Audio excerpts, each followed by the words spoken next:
Welcome to episode 21 of our second series on the surnames and early families of Appalachia and, of course, the American South. On today's episode, we'll be looking into several families that originated in Germany, Holland, England, Scotland, Ireland, and Normandy, France. I hope you'll join me. Number 1, Bullard. Every once in a while, a request comes in for a name with which I'm unfamiliar. Bullard is certainly one of them.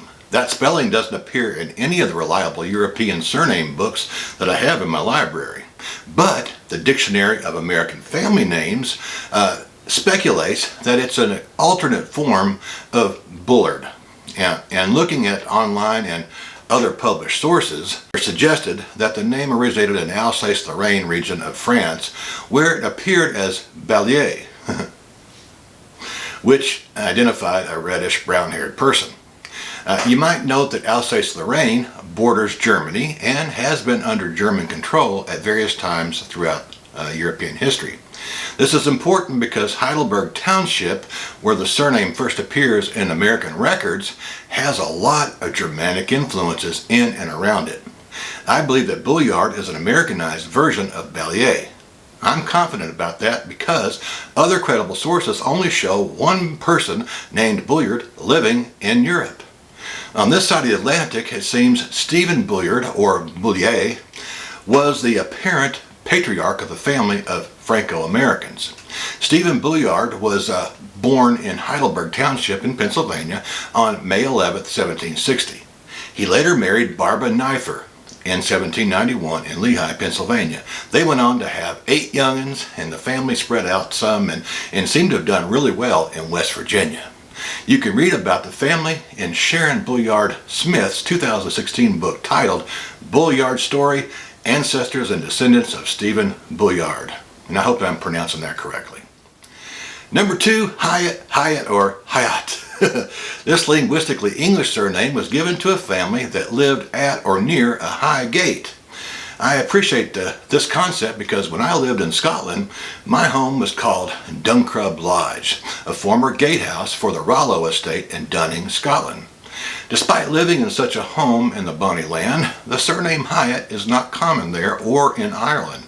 So if this is your family, I'm confident that it is of English derivation. In looking for the earliest Hyatt families in the South, or Appalachia, one source claims that John Hyatt, spelled H-I-E-T-T, immigrated to Pennsylvania from England in 1699 and was likely of Norman French origin. At the time, he spelled his name H-I-O-T-T. Now, I contend that he was most likely of English origin, and here's my reasoning. While no doubt John was a real person, it's not likely that his family originated in Normandy, France, and were French speakers. Although the ET suffix would suggest a possible Franco beginning. Henry Harrison is a primary source for nearly everyone that delves into the history of family names in the United Kingdom, and he doesn't share that view. The ET suffix in French, of course, indicates a small or diminutive person or object, so it would be illogical to combine high and small in the same name, unless, of course, it was written by Kurt Cobain and recorded by Nirvana back in the 1990s. I'm 91 or 90%, I shouldn't say 91, maybe 92% confident that Hyatt is an English surname. Number 3, Flack or Fleck. When I received this request, I couldn't help but recall the best job that I ever had and one of the students who made it great. I began my teaching career in the 1980s at Sunbright High School in Morgan County in Tennessee, where I served as a boys basketball coach, government, geography, history, and, world history and American history teacher. One of my guards on the basketball team was a quick-footed lad named Billy Fleck. His defensive skills helped us to run a 1-1-3, a 1-3-1 defensive scheme, but only periodically could we do a one-on-one in quick bursts. We just weren't fast enough for that. Basketball aficionados will relate to those defenses, I'm sure. Now, those are great memories, and Billy was a good young man.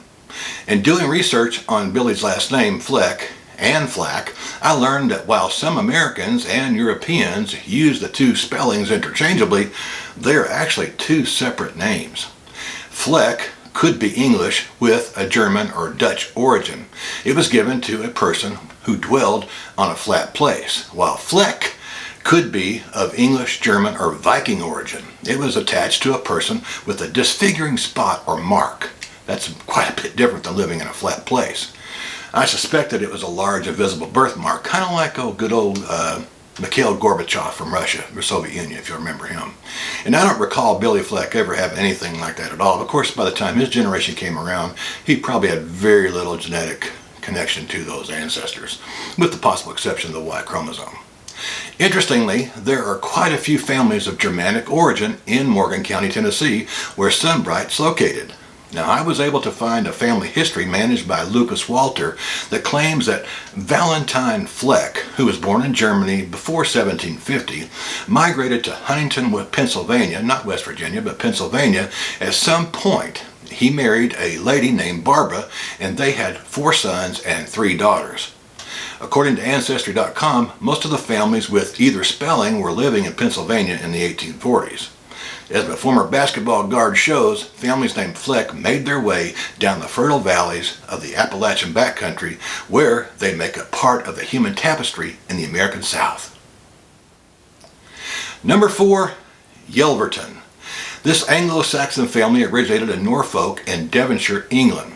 It was most likely given to a local person named Elford who lived on an estate.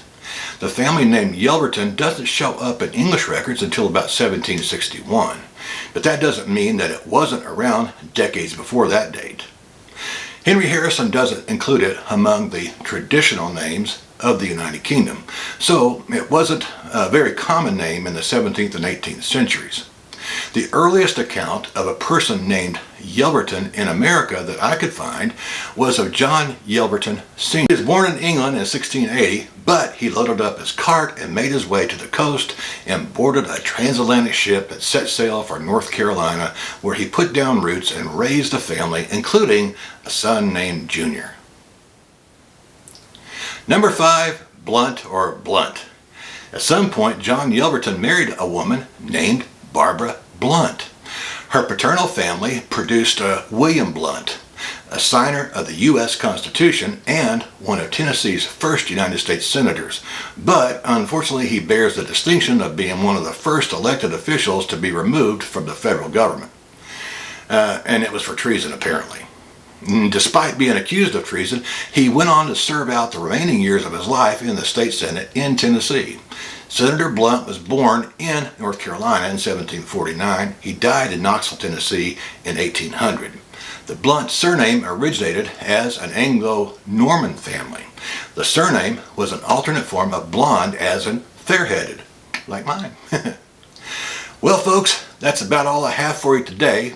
I hope you enjoyed this discussion, and if you'd like a free copy of the Surname catalog that lists the names and each episode and the dates of that they premiered, send me an email to vantagepoint22@gmail.com, and I'll send it to you as a PDF file. I look forward to our next venture into Southern family history here on the Vantage Point. In the meantime, may the good Lord bless and keep you. May He make His face shine on you and give you peace. Bye-bye.